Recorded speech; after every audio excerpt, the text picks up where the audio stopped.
Just like their ice cream machines, McDonald's security is totally broken. An unlimited points bug gave anyone free food, and that's just scratching the surface. This might well be the most embarrassing combo of vulnerabilities I've ever seen. Also in your hacking news roundup, we download a North Korean hacker's computer. But first, this story comes from a security researcher who goes by Bob the Hacker. He was scrolling through the McDonald's app in search of a Big Mac, but ended up discovering a big hack. McDonald's points, as you probably know, are earned when you buy food and can be redeemed for, well, more food. However, here's the thing. When you place an order using your points, McDonald's needs to calculate whether you have enough points for the order. However, the app only performs client-side validation. The server does not verify your points balance at all. It just blindly accepts whatever your phone says, meaning that anyone with the technical know-how could easily spoof their points and order unlimited amounts of free food. And McDonald's didn't even seem to care about this. Bob the Hacker, well, let's just call him Bob, reached out to a software engineer at McDonald's who said he was too busy to even take on the report. But when Bob mentioned the bug gives anyone who exploits it the privileges of a McDonald's gold card holder, only then did they take notice and manage to patch it within a couple of days. But Bob kept digging, and what he found was truly a McFlurry of vulnerabilities. Target number 2 was the McDonald's Feel Good Design Hub, the central platform that McDonald's uses to manage their brand and marketing worldwide. It's a totally confidential platform protected by a login portal. However, Bob discovered that it was only protected by client-side passwords, meaning anyone familiar with that hack button on their keyboard could manipulate the authentication process and log right into McDonald's confidential platform. There might as well not have been a username and password box at all. Bob reported this to McDonald's, who fixed the problem 3 whole months later. Now when you visit the site, you're told that the new Feel Good Design Hub is more protected with a proper login portal. But whilst they fixed the main problem, they added a side order of new vulnerabilities. If you change the URL from login to register, you're able to access hidden functionality, allowing you to create an account to freely access their confidential platform. There's no UI here, but you can craft the post request manually, and just by giving McDonald's a name and email address, they'll set you up with an account and email you a password in plain text that you can then use to log in and access the secret source, which was exactly what Bob did, posting this screenshot as proof, a video of a 54-minute conference call which seems to be deconstructing some kind of collab they did. Oh, and this Happy Meal came with a toy. In gaining access to the Design Hub, Bob discovered McDonald's Magic Bell API key just sitting in the site's JavaScript in plain text. Magic Bell is a service that companies use to handle their push notifications, and by discovering McDonald's API key, this gave Bob the ability to impersonate McDonald's and send push notifications en masse, which would have enabled all kinds of mischief. Despite having already discovered a smorgasbord of vulnerabilities, Bob kept on going. He discovered it was possible to log in to corporate executive-level portals using the credentials of a mere crew member.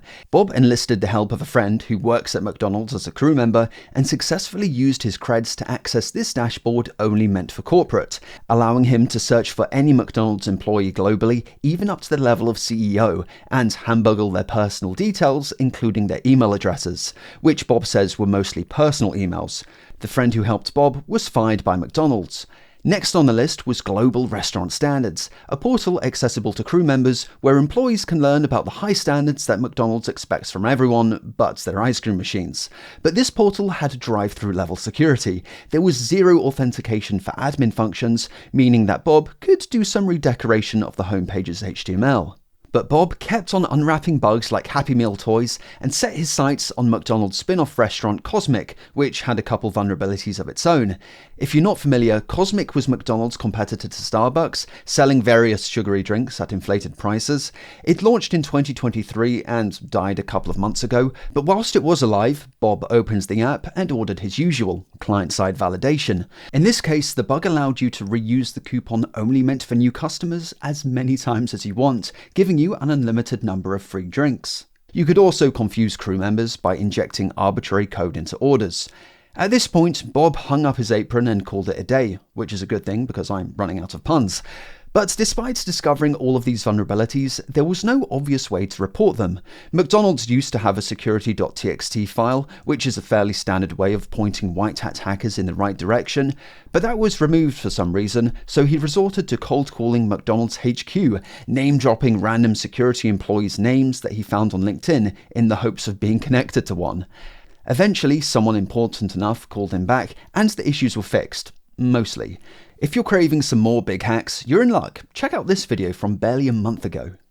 Next up, if this next story gives you a bit of deja vu, I did upload it a couple days ago as a standalone video. I wanted to test single topic videos, but the YouTube algorithm, in its infinite wisdom, barely pushed it out to anyone, so after a couple hours I unlisted it. It's a great topic though, so here it is.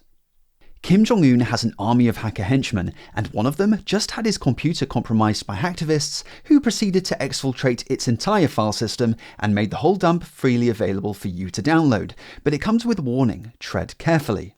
The two hacktivists behind all this go by Saber and Cyborg. They published a report on their operation and have affectionately named the owner of the hacked computer Kim. Kim is thought to be an operative within a North Korean group called APT-43, also known as Kimsuki. Whilst Kimsuki is famous for doing espionage, they're also well known for dabbling in cybercrime to help fund their operations. And from Saber and Cyborg's report, I get the feeling they're not too fond of the group. So what does Kim's computer reveal? He was running a Linux distro called Deepin. We've got a screenshot, probably taken accidentally, we've all been there.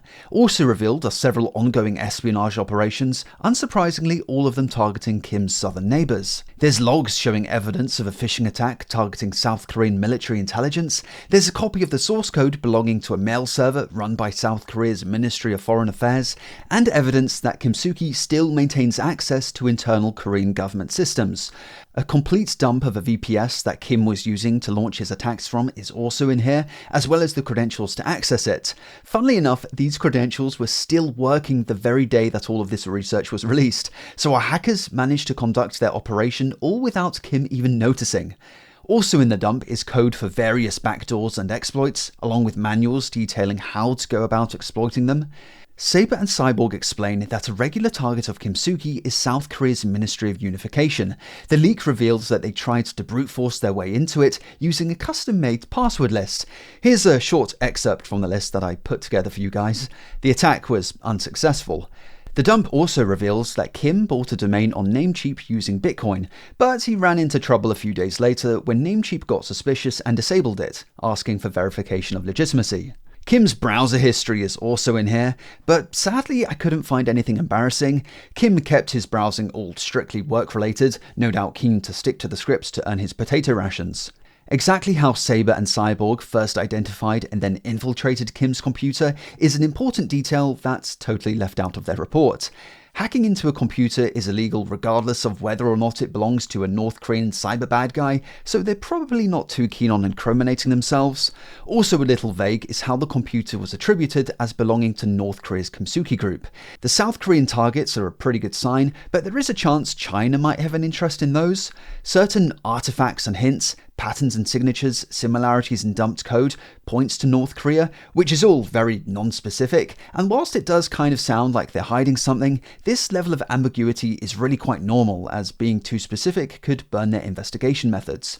A little more concrete though is that the PC's language was set to Korean and Kim's office hours were 9 to 5, Pyongyang time. The whole 9GB dump is freely available, so if you want a snapshot of what a North Korean hacker's computer looks like, you can go ahead and grab a torrent from distributed denial of secrets.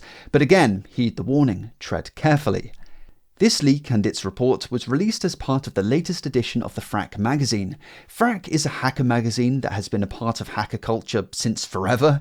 Its first edition was released the same year that Microsoft unveiled Windows 1.0, their first OS to have a graphical user interface.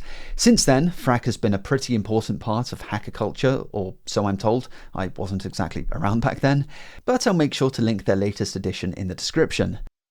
As always, thanks for watching, and I'll see you in the next video. Have a good one.